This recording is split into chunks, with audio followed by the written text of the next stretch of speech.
আসসালামু আলাইকুম। চতুর্থ শ্রেণীর প্রিয় শিক্ষার্থীরা, তোমাদের গণিত নতুন বই ২০২৬-এর আজকে হচ্ছে ৩৭ নম্বর পৃষ্ঠার সমাধান দেখব। তো শুরুতে দেখো, এখানে একটা ৩ নম্বর অঙ্ক দেওয়া আছে। তো এখানে আমাদেরকে বলছে যে সালমা দোকান থেকে হচ্ছে ৳৭২ খাতা এবং ৳৬০ হচ্ছে কলম এবং ৳১৮৫ জ্যামিতি বক্স কিনলো। ঠিক আছে? তো ৩ টি জিনিস কিনেছে। একটা হচ্ছে খাতা কিনেছে ৳৭২ এবং ৳৬০ হচ্ছে কলম এবং একই সাথে কিনেছে কি? আ জ্যামিতি বক্স, তাই না? ৳১৮৫। এখন সে কি করলো? দোকানদারকে হচ্ছে ৳৫০০ দিল। ঠিক আছে? তো ৩ টি জিনিস কিনেছে হচ্ছে খাতা ৳৭২ এবং ৳৬০ হচ্ছে কলম আর ৳১৮৫ র জ্যামিতি বক্স। কিনার পর দেন হচ্ছে দোকানদারকে সে ৳৫০০ দিয়েছে, ৳৫০০। এখন প্রশ্ন হচ্ছে যে কত টাকা সে ফেরত পাবে? ঠিক আছে? তার মানে আমাদেরকে যেটি করতে হবে, এই যে খাতার টাকাটা এবং কলম এবং জ্যামিতি বক্সের টাকাটা ১ম এ যোগ করতে হবে। যোগ করার পর এই ৫০০ র সাথে বিয়োগ করতে হবে। ঠিক আছে? তাহলে আমাদের কত টাকা ফেরত পাবে সেটা পেয়ে যাব। তো চলো আমরা গাণিতিক বাক্যটাও দেখবো এখানে কি বসাবো। তার আগে হচ্ছে এইটা আমরা খাতায় কিভাবে করব সেটা দেখিয়ে দিতেছি খাতায় কিভাবে করতে হবে। আচ্ছা, তাহলে এটা আমরা এভাবে করতে পারি। দেখো, এভাবে হচ্ছে আমরা লিখতে পারি যে সালমা দোকান থেকে খাতা কিনলো ৳৭২। ঠিক আছে? তো ৳৭২ র খাতা এবং সালমা দোকান থেকে হচ্ছে কলম কিনলো কত টাকা? ৳৬০। এরপরে দেখো জ্যামিতি বক্স কিনলো কত টাকা? ৳১৮৫। তো এটা যদি আমরা যোগ করি, দেখো ৫ এবং হচ্ছে শূন্যের সাথে যোগ করলে ৫ই হয় আর ২ যোগ করো ৭ হবে। ঠিক আছে? এবং ৮ এবং ৬ যোগ করো ১৪, ১৪ আর ৭ যোগ করলে হয় ২১। ঠিক আছে? ১৪ আর ৭ যোগ করলে হয় ২১, ২১ এর ১ হাতে রয়েছে আমাদের ২। ওই ২ আনা হচ্ছে তুমি হচ্ছে এই ১ এর সাথে যোগ করো। তাহলে হবে ৩। এখানে ৩ হবে। ঠিক আছে? ৳৩১৭ হবে। ঠিক আছে? কত হবে? ৳৩১৭। তো যাক, এটা হচ্ছে ৳৩১৭। তোমরা হচ্ছে করো। তো এরপরে হচ্ছে সে কি করলো? দোকানদারকে হচ্ছে ৳৫০০ দিল, তাই না? তো এরপর হচ্ছে দোকানদারকে দিল হচ্ছে ৳৫০০ এবং সে ফেরত পাবে এই যে ৩১৭ আছে, এটা হচ্ছে বিয়োগ করতে হবে। তাহলে এখানে ৭ আছে, উপরে হচ্ছে ০। যেহেতু ০ এটাকে ১০ ধরতে হবে, ৭ আছে ১০ হবে ৩ হইলে। হাতে রয়েছে আমাদের ১। ওই ১ এনে একের সাথে যোগ করলাম ২। উপরে ০কে ১০ ধরতে হবে, তাহলে ২ আছে ১০ হবে ৮ হইলে। হাতে কিন্তু আবার ১ রয়েছে। ওই ১ এনে ৩ এর সাথে যোগ করব। হবে কত? আমাদের ৪। ৪ আছে ৫ হবে ১ হলে। তার মানে ৳১৮৩ ফেরত পাবে। উত্তর ৳১৮৩। আচ্ছা। আচ্ছা, এরপর দেখো আমাদের এখানে গাণিতিক বাক্যটা কি হবে? আমরা যদি গাণিতিক বাক্যটা এখানে লিখি, দেখো কিভাবে লিখব।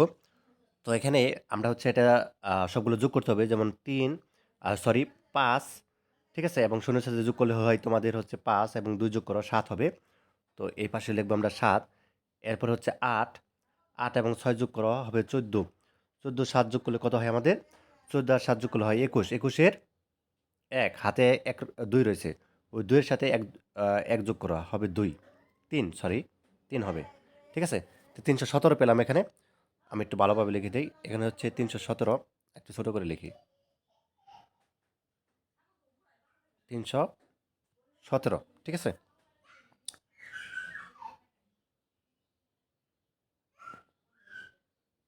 আচ্ছা, ৩১৭, ঠিক আছে? এরপরেও এই ৩১৭ এখানে হচ্ছে আমরা এই ৫০০ সাথে মাইনাস করে দিব। ঠিক আছে? এখানে আমাদের ৩১৭ লিখতে হবে। ৩১৭। এখন দেখো বিয়োগ করলে এই ৭ আমাদেরকে যেহেতু আছে, এখানে শূন্যকে ১০ ধরতে হবে।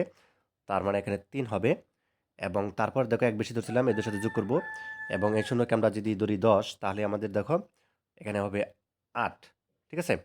তো এরপর দেখো ১ বেশি ধরছিলাম, তো ৩ এর সাথে যোগ করব এবং ৪ আছে ৫ হবে কত? ১ হইলে ৳১৮৩ আরকি। ঠিক আছে? ৳১৮৩। তো এখানে দেখো ১ম ধাপ, এখানে ১ম ধাপ হচ্ছে এখানে লিখবা হচ্ছে ৭২। ঠিক আছে? ৭২ লিখবা, এখানে লিখবা হচ্ছে ৬০। এরপরে লিখবা ১৮৫। ১০০ ১৮৫ আরকি। ঠিক আছে? এটা হচ্ছে ৮, ১৮৫। এরপরে হচ্ছে সবগুলো যোগ করলে যে ৩১৭ হয়। আগেই তো আমরা জানি। ৩১৭। এরপরে ৫০০, এখানে হচ্ছে তুমি আগের মতো ৩১৭ লিখে দিবা। বিয়োগ করলে কত হয়? এই যে ১৮৩ হয়। একটু আগে কিন্তু আমরা বিয়োগ করছি, তাই না? আমরা কিন্তু জানি এখন। তাহলে ১৮৩। এরপরে দোকানদার ফেরত কত দিবে? এই যে ৳১৮৩ ফেরত দিবে আরকি। এটাই। এই তো আমাদের গাণিতিক বাক্যটা হয়ে গেল। ঠিক আছে? তো এইভাবে হচ্ছে তুমি পূরণ করে ফেলবা। এখানে লাগবে হচ্ছে ৩১৭ এবং এই ৫০০ সাথে বিয়োগ দিবে হচ্ছে ৩১৭, ৳১৮৩ থাকবে। এরপরে এখানে ১ম ধাপ হচ্ছে এখানে ৭২ লিখবা, ৬০ লিখবা, ১৮৫ লিখবা, সমান, সমান ৩১৭ হয় সবগুলো যোগ করলে এবং ৫০০ সাথে ৩১৭ এটা বিয়োগ দিবা। তাহলে ১৮৩ এবং দোকানদার ফেরত দিবে ৳১৮৩ শেষ। আচ্ছা এরপরে হচ্ছে আমার দেখো একটা খুব একটা অঙ্ক দেওয়া আছে। ডাকের একটা অঙ্ক, সুন্দর একটা অঙ্ক দেওয়া আছে। সেটা হচ্ছে যে তোমাদের এখানে বলছে যে মা ও মেয়ের বর্তমান বয়সের যোগফল, মানে ২ জনের বয়সের যোগফল দেওয়া আছে একসাথে। বুঝতে পারছো? সেটা হচ্ছে যে ৯৮ বছর।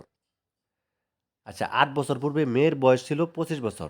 তবে হ্যাঁ, আমরা একটা জিনিস জানলাম, ৮ বছর পূর্বে মেয়ের বয়সটা কিন্তু জানলাম যে ২৫ বছর ছিল আরকি। ৮ বছর পূর্বে। ঠিক আছে? তাহলে এখানে বলছে মেয়ের বর্তমান বয়স কত? তাহলে এটা আমরা কিন্তু সহজেই বের করতে পারবো। ৮ বছর পূর্বে যদি সে তার হচ্ছে ২৫ বছর থাকে, তাহলে ৮ আমরা এটা যোগ করে দিলে তো পেয়ে যাবো, তাই না? তো মেয়ের বর্তমান বয়স কত এটা বের করব এবং মায়ের বর্তমান বয়স কত সেটাও বের করতে পারবো। এরপর ১০ বছর মায়ের বয়স কত হবে সেটাও বের করতে পারবো। ঠিক আছে? তো চলো এই ৩ টা অঙ্ক আমরা হচ্ছে এখানে খাতার মধ্যে করে দেখাই তোমাদের। আচ্ছা তাহলে খেয়াল করি আমরা খুব ভালোভাবে। তো আমাদের এখানে লক্ষ্য করতে হবে সেটা হচ্ছে যে ৮ বছর পূর্বে ৮ বছর পূর্বে মেয়ের বয়স ছিল ২৫ বছর। তাহলে মেয়ের বর্তমান বয়স কত হবে? এই ২৫ এর সাথে তুমি হচ্ছে ৮ যোগ করে দিবে। ৩৩ বছর। একদম সহজ, তাই না? যেহেতু ৮ বছর পূর্বে ২৫ বছর ছিল, তাহলে এখন বর্তমান বয়স কত হবে? ওই ৮ যদি আমরা ২৫ এর সাথে যোগ করে দেই, তাহলেই তার বয়সটা পেয়ে যাবো বর্তমান বয়স অর্থাৎ ৩৩ বছর। উত্তর এই ৩৩ বছর। ঠিক আছে? খুবই সহজ। তো এরপরে দেখো আমাদের হচ্ছে ২ নাম্বার যেটা ছিল, মায়ের বর্তমান বয়স বের করতে বলা হয়েছে। তো মায়ের বর্তমান বয়স যদি আমরা বের করি কিভাবে দেখো, মা ও মেয়ের বর্তমান বয়সের যোগফল কত দেওয়া আছে? ৯৮ বছর, তাই না? কিন্তু আমরা ১ নং হতে একটু আগেই কিন্তু পেয়েছি। মেয়ের বর্তমান বয়স কিন্তু ৩৩ বছর পেয়েছি। এই ৯৮ থেকে ৩৩ এটা জাস্ট বিয়োগ করে দিবা আর কিছুই না। ঠিক আছে? তাহলেই মায়ের বর্তমান বয়সটা পেয়ে যাব।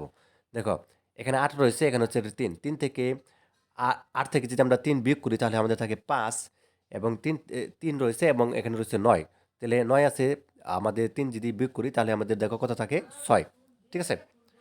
তো এই ৬৫ বছর হচ্ছে মায়ের বর্তমান বয়স।